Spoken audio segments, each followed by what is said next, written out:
Bismillahirrahmanirrahim. Assalamualaikum warahmatullahi wabarakatuh. Alhamdulillah ថ្ងៃនេះយើងនឹងបន្តមេរៀនរបស់យើងបន្តទៀត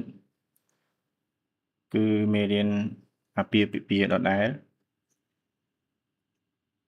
យើងតចំណុច Mashru'iyatun Nikahi ភាពស្របច្បាប់នៃអាពាហ៍ពិពាហ៍ Laqad syara'a al-Islamu az-zawaja ឧបមាអ៊ីស្លាមបានដាក់បញ្ញត្តិឲ្យមានអាពាហ៍ពិពាហ៍ ووضع له نظاما محكما ហើយបានដាក់ចេញនៅប្រព័ន្ធដ៏រឹងមាំនិងល្អឥតខ្ចោះសម្រាប់វា يقوم على أقوى المبادئ وأضمنها ដែលស្ថិតលើគោលការណ៍ដ៏រឹងមាំនិងមានប្រសិទ្ធភាពបំផុត Lisiyanatil mujtami'i ដើម្បីការពារសង្គម wa sa'adatil usrati និងដើម្បីសុភមង្គលគ្រួសារ wantisharil fadilati និងការរីករាយនិងការរីកសាយភាយនៃគុណធម៌ wa hifzil akhlaqi និងការរក្សាសីលធម៌ wa baqa'in naw'il insani និងការបន្តពូជពង្សរបស់មនុស្សជាតិ Dalilu mashru'iyatin nikahi ភស្តុតាងបញ្ជាក់ពីភាពស្របច្បាប់នៃអាពាហ៍ពិពាហ៍ Wa yustadallu li mashru'iyatin nikahi bil Qur'anil Karim ភាពស្របច្បាប់នៃអាពាហ៍ពិពាហ៍ត្រូវបានបញ្ជាក់ដោយអល់កុរអាន Wassunnatin nabawiyyati និងសុណាស់របស់នប៊ីសល្លឡោះអាឡៃហ៊ីវ៉ាសល្លាម Wa ijma'il ummati និងការឯកភាពគ្នារវាងឧលាមាអ៊ីស្លាម Ammal Qur'anu fa ayatun katsiratun minha ចំណែកឯអល់កុរអានមានអាយ៉ាត់ជាច្រើនដែលបញ្ជាក់អំពីរឿងនេះក្នុងនោះមាន Qauluhu ta'ala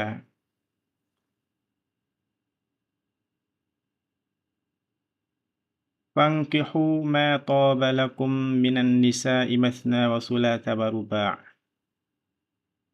អល់ឡោះបានហ្វីរម៉ានថាដូច្នេះចូលពួកអ្នករៀបអាពាហ៍ពិពាហ៍ជាមួយស្ត្រីដែលពួកអ្នកពេញចិត្ត2នាក់3នាក់ឬ4នាក់សូរ៉ាអននីសាអាយ៉ាត់ទី4 Wa qawluhu ta'ala Wa ankihul ayama minkum was-salihina min ibadikum wa ima'ikum ហើយអល់ឡោះបានហ្វីរម៉ានទៀតថាចូលរៀបការឲ្យអ្នកដែលនៅលីវក្នុងចំណោមពួកអ្នកនិងអ្នកល្អអ្នកដែលសលេះអ្នកល្អក្នុងចំណោមខ្ញុំបម្រើប្រុសនិងខ្ញុំបម្រើស្រីរបស់ពួកអ្នកសូរ៉ានូរអាយ៉ាត់ទី32ពាក្យថាអលអាយ៉ាម៉ា jam'u ayyimin ពាក្យអាយ៉ាម៉ាចំមកវាគឺអៃយីមគឺអៃយីមីនណាចំមកមានន័យថាពហុវចនៈចាប់ពី3ឡើងទៅ Wa huwa man la zawja lahu minar rijal វានោះគឺសំដៅលើបុរសដែលគ្មានប្រពន្ធ ومن لا زوج لها من النساء និងស្ត្រីដែលគ្មានប្តីគឺស្ត្រីដែលនៅលីវស្ត្រីមេម៉ាយឬក៏ស្ត្រីដែលលែងលះ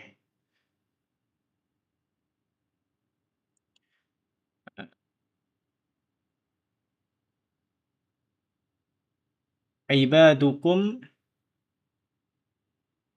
الرجال المملوكين ឬក៏ mamlukun ក៏បានវា عبادكم មានន័យថា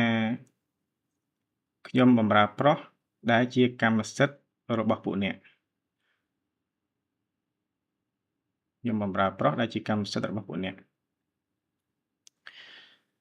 إماؤكم إماؤكم النساء المملوكات إماؤكم មានន័យថាខ្ញុំបម្រើស្រីដែលជាកម្មសិទ្ធិរបស់ពួកអ្នក mamlukat wa amma sunnatu រីឯ sunnah មានន័យថា hadis របស់នប៊ី sallallahu alaihi wasallam fa ahaditsu katsiratun aidan minha ក៏មាន hadis ជាច្រើនផងដែរដែលបញ្ជាក់ពីភាពស្របច្បាប់នៃអាពាហ៍ពិពាហ៍ក្នុងនោះមាន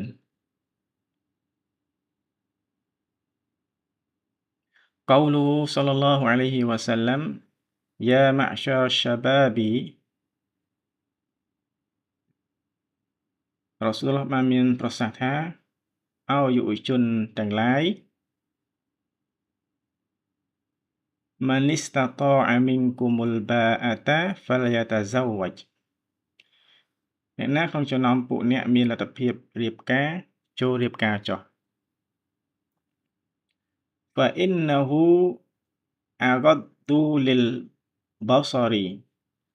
ព្រោះវាជួយឲ្យមនុស្សវាជួយឲ្យអ្នកទម្លាក់ក្រសែភ្នែកពីអ្វីដែលហារ៉ាំហើយយើងអាចទម្លាក់ក្រសែភ្នែករបស់យើងអំពីប្រការមើលប្រការដែលហារ៉ាំ وأحصن للفرج ហើយការពារកិត្តិយសនិងភាពបរិសុទ្ធរបស់ខ្លួនប្រាណរបស់អ្នកការពារ faraj មានថាគេខ្មាស់របស់ពួកអ្នកនឹងឯងការពារគេខ្មាស់មានការពារកិត្តិយសរបស់ពួកអ្នក ومن لم يستطع فعليه بالصوم រីឯអ្នកដែលមិនមានលទ្ធភាពរៀបការគួរតែបួសត្រូវបួសបើសិនជាយើងអត់មានលទ្ធភាពគឺយើងបួស وإنه له وجاء ព្រោះការបួសជួយទប់ស្កាត់និងបន្ថយតណ្ហាផ្លូវភេទ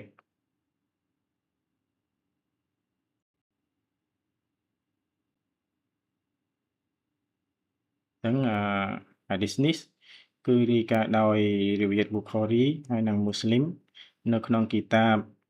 Bukhari នៅក្នុងគីតាប An-Nikah នៅក្នុង Muslim នៅក្នុងគីតាប An-Nikah ដូចគ្នានេះបាបរបស់វាហ្នឹងយើងមើលតាមហ្នឹងហើយ hadis នេះគឺរាយការណ៍ដោយ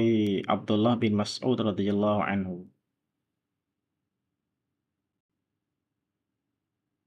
Al-ba'ah Al-ba'atu al-qudratu ala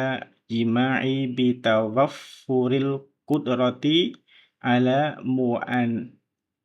mu'aniz zawaji ពាក្យថា ba'ah មានន័យថាសមត្ថភាពក្នុងការរួមរស់ជាប្តីប្រពន្ធរួមរយៈគ្នាជាប្តីប្រពន្ធ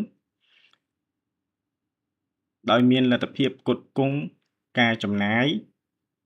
និងតម្រូវការចាំបាច់សម្រាប់អាពាហ៍ពិពាហ៍ Wija'u qati'un li shahwatil jima'i មានន័យថាអ្វីដែលជួយទប់ស្កាត់និងបន្ថយចំណង់ផ្លូវភេទ Wijaa'un ឬក៏ Wijaa'un មានន័យថាអ្វីដែលជួយទប់ស្កាត់និងបន្ថយចំណង់ផ្លូវភេទ Wa ammal ijma' Wa ammal ijma'u ចំណែកឯការឯកភាពគ្នារវាងឧលាមា فقد اتفقت كلمة العلماء في كل العصور អ្នកប្រាជ្ញឬក៏ឧលាមាគ្រប់ជំនាន់បានឯកភាពគ្នា على مشروعيته ឯកភាពគ្នាថាអាពាហ៍ពិពាហ៍គឺជារឿងស្របច្បាប់និងត្រូវក្នុងឧកាមានឹងត្រូវឧកាមាបានដាក់បញ្ញត្តិឲ្យមានវាអញ្ចឹងឧលាមាគ្រប់ជំនាន់ទាំងអស់បានឯកភាពគ្នាថាអាពាហ៍ពិពាហ៍គឺជារឿងស្របច្បាប់និងត្រូវបានឧកាមាដាក់បញ្ញត្តិឲ្យមានអល់ហាំឌុលីឡាយើងចប់ត្រឹមនេះសិនអ៊ីនសាអល់ឡោះនៅវីដេអូក្រោយយើងនឹងបន្តមេរៀនយើងបន្តទៅទៀត وبالله التوفيق والهداية السلام عليكم ورحمة الله وبركاته